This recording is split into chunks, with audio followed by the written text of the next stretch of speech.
Assalamu alaikum. My name is Dr. Zunaira Jamil and today we are going to discuss screening, diagnosis and treatment of neoplasia. So what does it mean by screening? Screening represents a secondary prevention for the early recognition of cancer in an otherwise asymptomatic population. It may be done through observation, palpation or lab test. In observation, we may observe the skin, mouth, external genitalia of the patient. In cases of palpation, we may palpate breast, thyroid, rectum, anus, prostate or lymph nodes of a patient. Or we may use different lab tests like pap smear or mammography to screen different patients. Screening benefits have been observed in cases of cancers like in case of breast cancer, mammography may be used. In cases of cervical cancer, pap smear is used. In case of colon and rectal cancer, digital rectal examination, fecal occult blood test or colonoscopy may be used. Prostate specific antigen, a tumor marker, is used for the screening of prostate cancer, and in cases of malignant melanoma, self-examination may be enough to screen the patients. There are different diagnostic methods used, which may include tumor markers, cytological studies, tissue biopsy, endoscopic examinations, ultrasonography, X-rays, MRI, CT scan or PET scan. First of all, we are going to discuss tumor markers. This diagram gives a list of different tumor markers used clinically. So in cases of breast cancer, we may use CA125, CEA or HER2. In stomach cancer, CEA may be used. In pancreatic cancer, CA125 is a little specific. And then in case of prostate cancer, PSA is specific. In different forms of testicular cancer, AFP or HCG may be raised, and in cases of liver cancer, AFP may be raised. We are going to discuss these tumor markers in detail in the next few slides. So what are tumor markers? These are antigens expressed on the surface of tumor cells or substances released from normal cells in response to the presence of tumor. They may be used for screening, for prognosis or for monitoring treatment and detecting recurrent disease. But their use may be limited as diagnostic tools because some of these tumor markers are elevated even in benign conditions, and some of them may not be elevated in the early stages of a disease. So here is a list of different tumor markers which have clinical importance. First of all, there are different types of tumor markers. They may include antigens, hormones, specific proteins, mucins and glycoproteins or cluster of differentiation. First of all comes the antigens, and the first we are going to discuss is AFP or alpha fetoprotein. It is produced by fetal yolk sac and GI structures early in fetal life. So it is obviously associated with germ cell cancer of testes, and it may also be raised in liver cancer. Then the next one is CA15-3, which is produced by breast tissue, but it may also be raised in cancers of liver and lung along with the breast cancer. The third one is CA27-29, which is also produced by breast tissue and is raised in breast cancer. Then the fourth one is carcinoembryonic antigen CEA, which is produced by embryonic tissue in gut, pancreas, liver and breast. So it is as such related with colorectal cancer and cancers of pancreas, lung and stomach. Then come the different hormones. The first of them is HCG or human chorionogonadotropin. This hormone is produced by placenta and is associated with gestational trophoblastic tumors or germ cell cancers of testes. Then the other hormone is calcitonin, which is produced by the parafollicular cells of thyroid and hence is raised in thyroid cancer. Then the third ones are catecholamines, which include epinephrine and norepinephrine. They are produced by the chromaffin cells of adrenal glands and hence are raised in pheochromocytoma and related tumors. Then comes the specific proteins, which may include monoclonal immunoglobulins, which are abnormal immunoglobulins produced by the neoplastic cells in cases of multiple myeloma. And then the second one is the prostate specific antigen, which is produced by epithelial cells lining the acini and ducts of prostate and raised in prostate cancer. Then comes different glycoproteins like CA125, which is produced by ovary and hence raised in ovarian cancer, and then CA19-9, which is produced by alimentary tract epithelium, so is raised in cancer of pancreas and colon. Then in cases of blood cancers or the cancers of white blood cells, which may include leukemias or lymphomas, we use a different type of classification called the cluster of differentiation. So these CD cells have different numbers, and they classify the different leukemias and lymphomas into different forms. Then the second method of diagnosis would be cytological and histological methods. These are further classified into the papinocular test, or simply called as the pap smear, then tissue biopsy, immunohistochemistry, and microarray technology. If you can observe in the image given, the swab used, this is the swab which is originally used for a pap smear. So what is a pap smear? It is a cytological method for detecting cancer cells.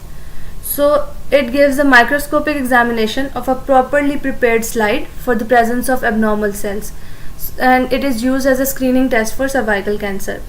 It may also be used for other secretions of the body like nipple discharge, anal washings, pleural or peritoneal fluids, and gastric washing, but its significance is mostly in cases of cervical screening. Then the second method is tissue biopsy. What is a biopsy? It is a removal of a tissue specimen for microscopic study. So there are different methods to remove a tissue that may be done through needle biopsy or through endoscopic methods like gastroscopy, colonoscopy, and then laparoscopic methods, then surgical methods, or excisional biopsy. Excisional biopsy is the term used when a whole of an organ is removed from the body surgically.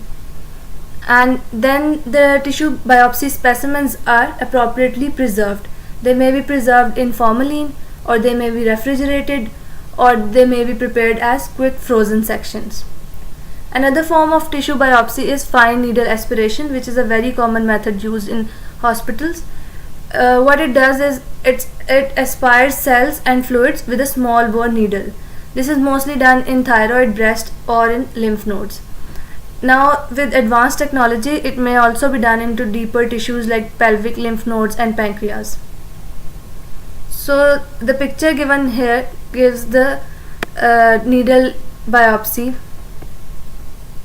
This device is used for needle biopsy.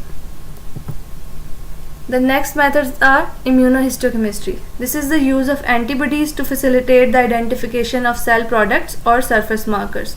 It can be used to determine the site of origin of a metastatic tumors, and it may be used to detect molecules of prognostic or therapeutic significance, for example estrogen receptors on breast cells. So as the name suggests, it is immunohistochemistry. So it is associated with immunological markers, histological markers, and chemical markers. Then another technology used is microarray technology, which is a very modern technique. It uses gene chips that can detect miniature assays to detect and quantify the expression of large number of genes. It is used to identify different tumor types. It helps in predicting the prognosis of a disease, and it also shows the response to therapy, and also to examine tumor changes after therapy. Another use may be to classify hereditary tumors. Then comes the staging and grading of tumors. So what is the grading of a tumor? When we classify a tumor on the basis of histological or cellular characteristics, it is called grading. So there are different grades like grade 1, 2, 3 and 4. These are like sorted out with increasing anaplasia or increasing indifferentiation. Like the grade 1 tumor would be properly differentiated, and the grade 4 tumor would be highly undifferentiated or poorly differentiated tumor. Then the other classification is staging, which represents the clinical spread of a disease. It is sorted out through the TNM classification. Here in the TNM classification, the T represents the tumor and the nodes, and M the metastasis. What is represented by T? So when we write Tx, it means that tumor cannot be assessed. When we write T node or T0, it means there was no evidence of primary tumor. If we write TIS, it means carcinoma in situ. and then there are T1, 2, 3, 4, which represent progressive increase in tumor size or involvement. Then comes the N or the lymph nodes. NX means cannot be assessed, and node means no regional node involvement, and N1 to 3 represent increasing involvement of regional lymph nodes. Then comes the M or the metastasis. MX represents no, not assessed, M node no metastasis, and then M1 distance metastasis. What are the different forms of cancer treatment? So there are different modalities used for the treatment of cancer, which may include surgery, radiation, chemotherapy, hormonal therapy, and biotherapy. Now in the later slides we are going to discuss each one of these. First comes the surgery, which is the most primitive method used for the treatment of cancers.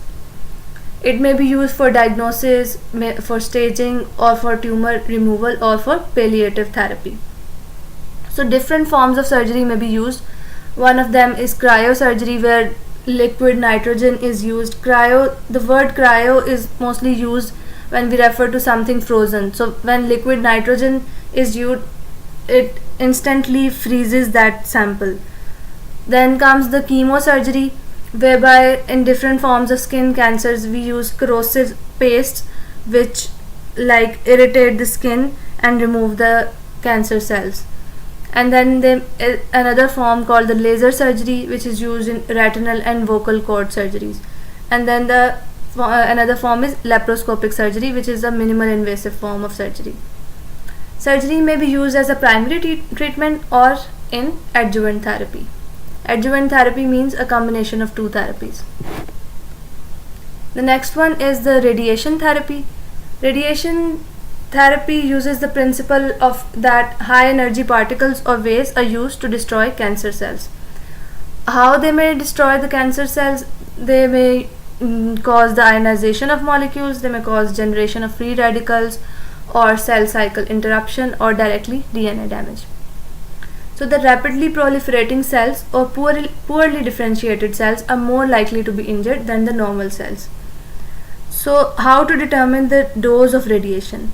The radiation dose depends primarily on the radiosensitivity of a tumor, the size of a tumor, and the tolerance of the surrounding tissues. What is radiosensitivity? Radiosensitivity represents the inherent property of a tumor determining its response to radiation. So there are different chemicals which may be used as radiosensitizer, like 5-fluorouracil, paclitaxel, and cisplatin. What they do is they increase the radiosensitivity of a tumor and hence increase the response to the radiation therapy.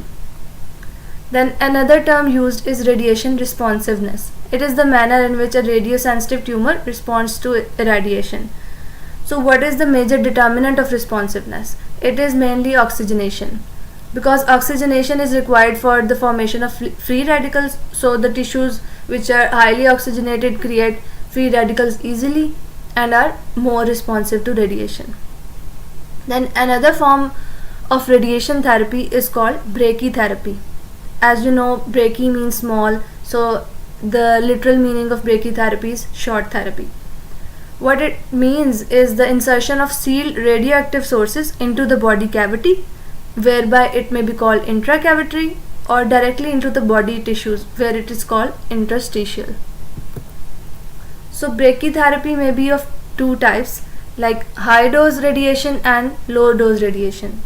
In HDR or high dose radiation, a machine is used to provide short term radiation therapy to a patient, while in low dose radiation a catheter is used, or the radiation may be sealed into some beads or seeds. And an example of that would be like iodine 125 or palladium 103 are encapsulated and formed into the forms of a bead or a seed and used as implants.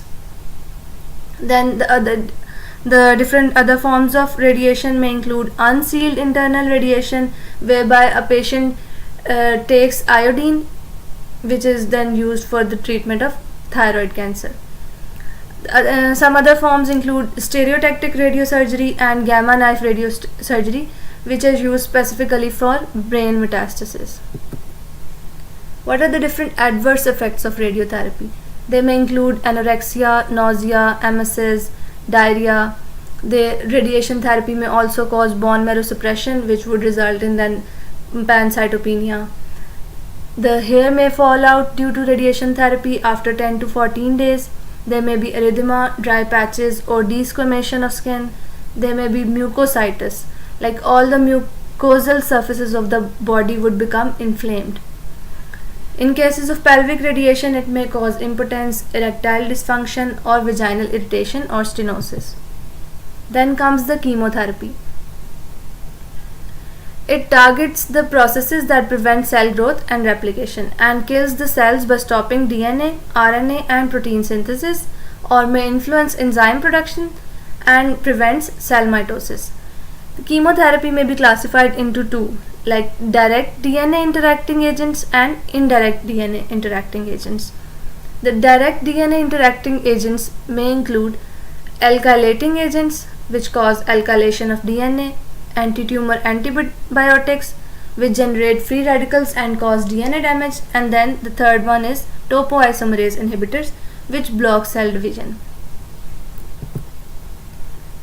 The other classification is indirect DNA interacting agents. They include antimetabolites and mitotic spindle inhibitors. Antimetabolites are mostly folic acid antagonists or purine pyrimidine antagonists, whereas mitotic spindle inhibitors affect the microtubule structure and microtubule assembly, thereby preventing cell cycle. Chemotherapy is administered mostly intravenously. There are different side effects of chemotherapy as well. The most prominent of that is bone marrow suppression. Whenever there would be bone marrow suppression, there would be pancytopenia, and when there would be decreased RBCs, there would be anemia. When there would be decreased platelets, there may be hemorrhage, bleeding. Whenever there are decreased white cells, there may be chances of infection. And the other symptoms include anorexia, nausea, vomiting, alopecia. Alopecia is the term used for hair fall, and changes in menstrual flow, decreased sperm count. Some teratogenic effects may be there, and chemotherapy may itself cause second malignancies. Like it is used for the treatment of one malignancy, and in itself as a side effect it is causing another malignancy. Then another form of treatment is hormonal therapy. So what it does is it disrupts the hormonal environment of cancer cells. It is mostly used in cases of breast, prostate, and endometrial cancers. So there may be the therapeutic options include the surgical options or pharmacological options. Surgical options include the removing of organ producing the hormone. So for example, if we remove ovary, then all the hormones produced by ovary would be reduced, and hence the effect on the target organs would be released. And the other form is pharmacological options, which may include GnRH analogs, aromatase inhibitors, and anti-hormone drugs like anti-estrogens and anti-androgens. Another modality is biotherapy, which includes immunotherapy, which may be active or passive. In case of active, we use a vaccine called the BCG for superficial bladder cancer, or in cases of passive, we used cultured immune cells for different forms of cancer treatment. The other form is biologic response modifiers. They include cytokines, monoclonal antibodies, and hematopoietic growth factors. Cytokines are then further divided into interleukins and interferon alpha, beta, and gamma. The last form of therapy is targeted therapy, which selectively attacks malignant cells and no harm comes to the normal cells. It includes monoclonal antibodies, tyrosine kinase inhibitors, anti-angiogenic agents, and apoptosis inducing drugs. Now we are going to discuss some scenarios, and this is just to give you an idea about what sort of scenarios come in cases of neoplasia. So the first scenario is a 51-year-old woman presents to the OPD with a 3 cm mass in the upper outer quadrant of the left breast with axillary lymph node involvement of the left side and showing signs of bone pain. A metastasis of the bones is revealed in the CT scan report. How is the TNM staging of the tumors done, and what treatment modalities could be offered? So in the part A of the questions, you just have to explain the TNM staging. You have to tell what T means in the TNM and N and M. And in the second part, you can offer different treatment modalities. This is the case of a breast cancer, so radiation therapy may be given, surgery may be done, chemotherapy may be done, as well as the hormonal therapy could also be given. The second case is a 61-year-old man complains of trouble initiating stream of urine and complains of a sense of heaviness in the perineum. His PSA levels were raised and CT revealed a mass in the prostate. So it is a very easy scenario. The PSA levels are raised and the mass in prostate is also mentioned. So what is the diagnosis? It is most probably a prostate cancer. And in the B part, the question asks, name 3 other tumor markers in a body. So we have done a list of tumor markers. You can mention any 3 of them. Then the third scenario is a 30-year-old woman complains of irregular uterine bleeding and a mass is palpated in her lower abdomen. Upon further investigations, a diagnosis of leiomyoma or fibroid uterus is made. Is this a benign or a malignant tumor? So the question here targets on your knowledge of the nomenclature of tumors. So from the name leiomyoma, you can observe that only the term oma is used, which means it is a benign tumor. So if it were to be a malignant tumor, its name would have been leiomyosarcoma. Then in the part B, the question asks, describe the nomenclature for epithelial and mesenchymal tumors. You may know that for epithelial tumors, the term is used is carcinoma, whereas for mesenchymal tumors, we use the terms like sarcoma. These are the terms which I am explaining for the malignant tumors. So that's all. This was just these scenarios were just to give you an idea about the questions. So I hope I was able to explain all these things. Thank you.